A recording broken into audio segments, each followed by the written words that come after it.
إن الحمد لله نحمده ونستعينه ونستغفره. أما بعد فإن خير الحديث كتاب الله وخير الهدي هدي محمد صلى الله عليه وسلم وشر الأمور محدثاتها وكل محدثة بدعة وكل بدعة ضلالة وكل ضلالة في النار.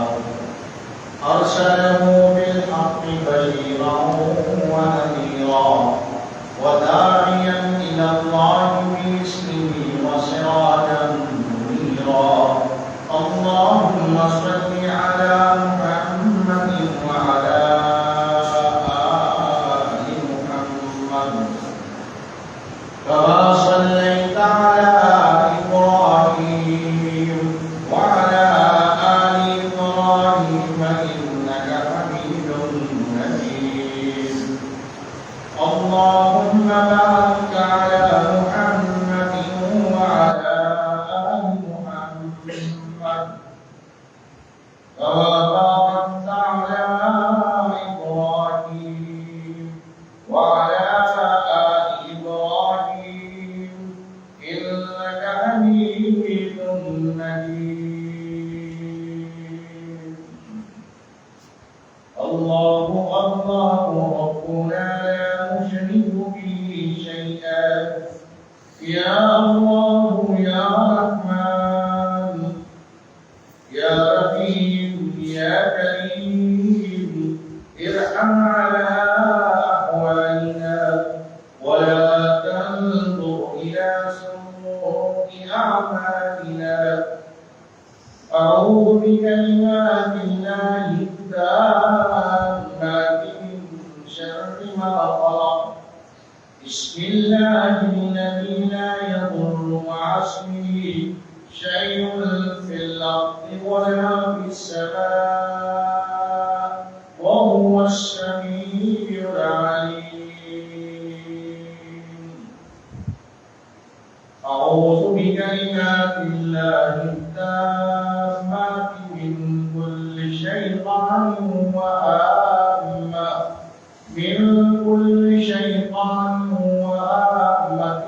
من كل عين لامة. بسم الله الذي لا يضر مع اسمه شيء في الأرض ولا في السماء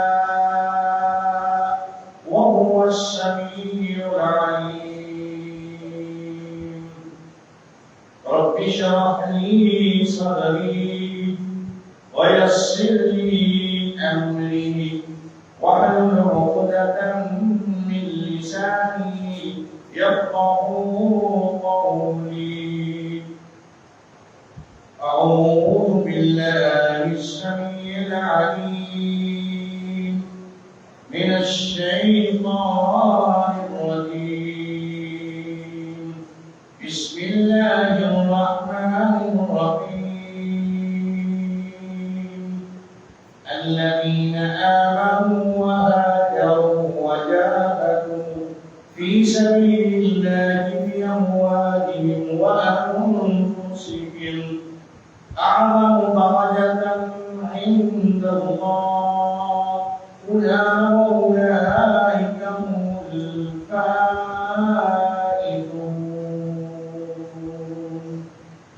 وقال الله تبارك وتعالى في مقام آخر في سورة التوبة: التائبون العابدون الحامدون السائحون الراكعون الساجدون الآمرون بالمعروف والناهون عن المنكر والحافظون لحدود الله وبشر المؤمنين. وقال الله تبارك وتعالى في مقام سائس وكلا وعد الله الحسنى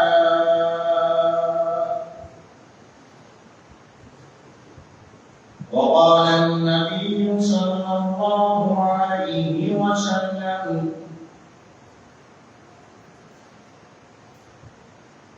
أنتم اليوم خير أهل الأرض لا يدخل النار أحد ممن بايع تحت الشجرة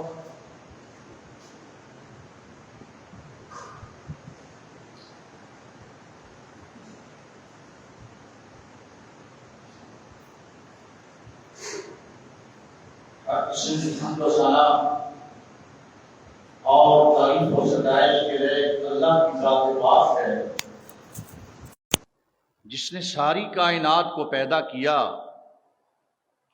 ان گنت لا تعداد درود و سلام امام الانبیاء خطیب الانبیاء احمد مصطفیٰ محمد مصطفیٰ صلی اللہ علیہ وآلہ وصحبہ وسلم کی ذات اقدس پر جو ساری کائنات کے لیے رحمت بن کر آئے۔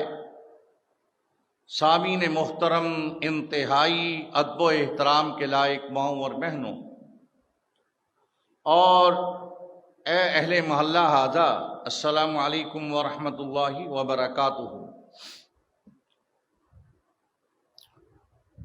ہر قسم کی حمد و ثنا اور تعریف و ستائش کے لائق اللہ کی ذات پاک ہے جس نے ساری کائنات کو پیدا کیا۔ انگنت درود و سلام امام الانبیاء خطیب الانبیاء احمد مصطفیٰ محمد مصطفیٰ صلی اللہ علیہ وآلہ وصحبہ وسلم کی ذات اقدس پر جو ساری کائنات کے لیے رحمت بن کر آئے۔ اللہ سے دعا ہے کہ رب کی ذات صحیح معنوں میں ہم تمام کو قرآن مجید، فرقان حمید اور احادیث مبارکہ کو سمجھ کر عمل کی توفیق عطا فرمائے، اور قرآن و حدیث ہم تک پہنچانے والے صحابہ کرام رضوان اللہ علیہ مجمعین کے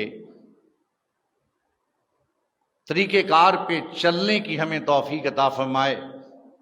آج کے جمعہ مبارک کے خطبے میں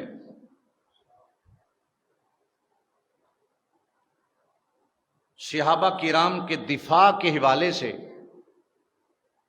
اور ان کے تحفظ کے حوالے سے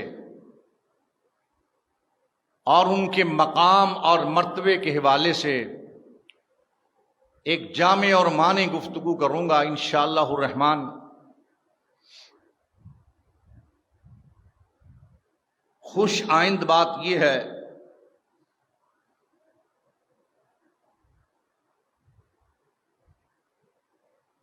ستر 75 سال سے کوشش ہو رہی تھی کہ پاکستان کی سرزمین پہ ایسا قانون بنایا جائے کہ صحابہ کرام کی گستاخی میں بولنے والے لوگوں کو اس قانون کے تحت سزا ملے۔ 100 دفعہ کوشش کے باوجود ایسا نہ ہو سکا، لیکن پچھلے دنوں